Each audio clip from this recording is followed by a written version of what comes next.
standing to one of the most important speakers of, well, I'm sorry, of the conference. Sorry, I'm the most important. Well, No. your reaction was, excuse me for being that good.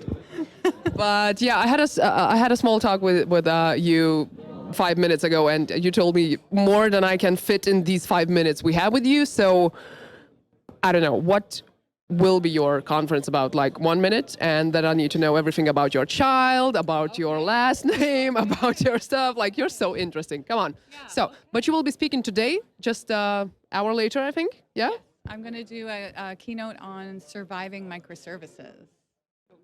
And so, in a sentence or less, you know, some experiences along the way in the last 3 or 4 years that our team has survived in terms of deploying to production in this new microservices world.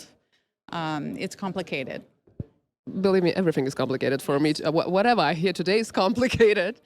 So anyway, I don't think we can invite any more people because I heard it's completely sold out. So I'm not rushing you all to come to listen because I don't think we have any places. But if you have comments, questions, anything like that, we are still looking at it. We are still reading everything you. Somebody's talking. We have a huge conversation about keynotes don't have anything important in their slides for some reason, and I have no idea why, because somebody probably missed a slide or two and made a mess. So there's something going on about that. But if you have questions, here we go. Anyway, I told you we will be talking about some personal stuff, or maybe I will try to humanize you a little bit because you look really tough in a good way. Okay. And you already made fun. I can assure you that I'm human, not an alien that they're going to go find with AI or whatever they're doing. I will talk to people who will find aliens. Believe me, I'm waiting for that so much. Anyway, you already made fun of me being extremely young, and exactly as young as your career. Yes, apparently. Yeah, that's really something we don't talk about often. But anyway, yeah, 1992 is when I moved to San Diego from Canada. And I would say that was the real pivotal point in my career.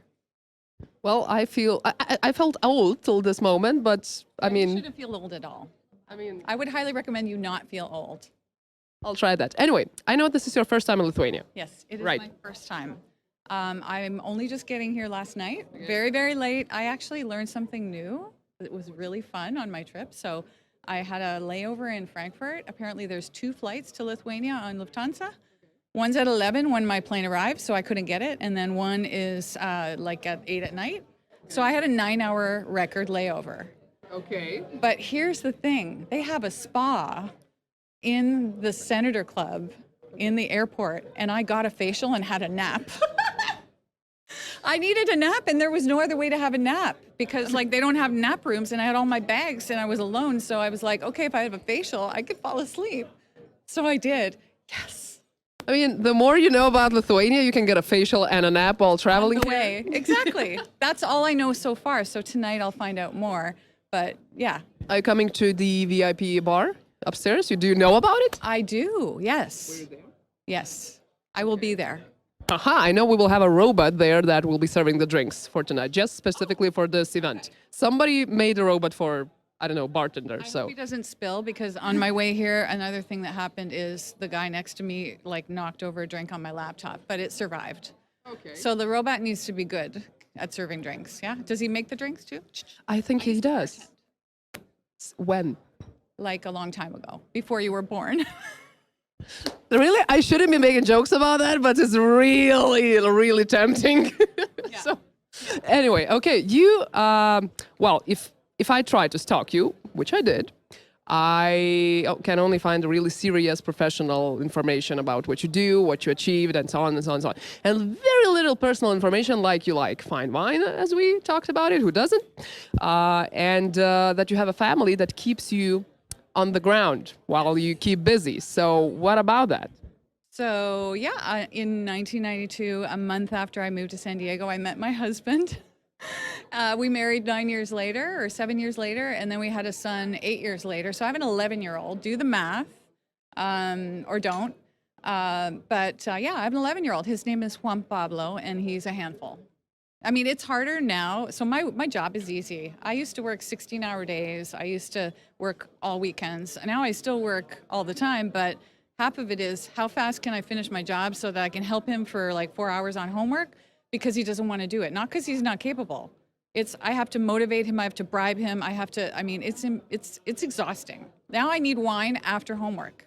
Well, that's how moms work, you know. But yeah, Is it really drinking alone if your kid's with you? not really. No, no. You know, if you drink day wine, which is white wine in other terms, yeah, red wine is for the night. It's night wine. So yeah, so if you drink day wine, it's okay. It's not even drinking. It's like just snacking, you know. It's still after 5. Somewhere. I mean, There. I mean, somewhere it's after 5, always. Anyway, so I just asked because I read that funny story on your Twitter about your child asking for a Rolex No, the story is I took him to get his flu shot. Yeah. And we're sitting there and my husband's a doctor, so we're at his office, but I'm meeting some person who's like I've never met before because he's in a new room now, who's going to administer the flu shot. And my son's terrified of shots. He doesn't want to do it. So I'm like, okay, I'll go first. And then I'm saying, so come on, be brave. And he's kind of upset and I'm trying to calm him down. It happens every year. It doesn't matter how old he is. And I said, so look, what can we do after? What can I get you? Thinking Starbucks. Yeah, I would think like, you know, Kinder Egg or chocolate, something. Exactly. So what can I get you, you know, for being brave? And that's our thing when he's being like kind of afraid and I want him to try something like go on a scary ride at the, you know, amusement park. So I'm like, if you're brave, what do you want me to get you? Because, you know, we have to do this. And he goes, a Rolex? In a completely serious, full seriously. Serious way in front of the guy who's like, so he's funny.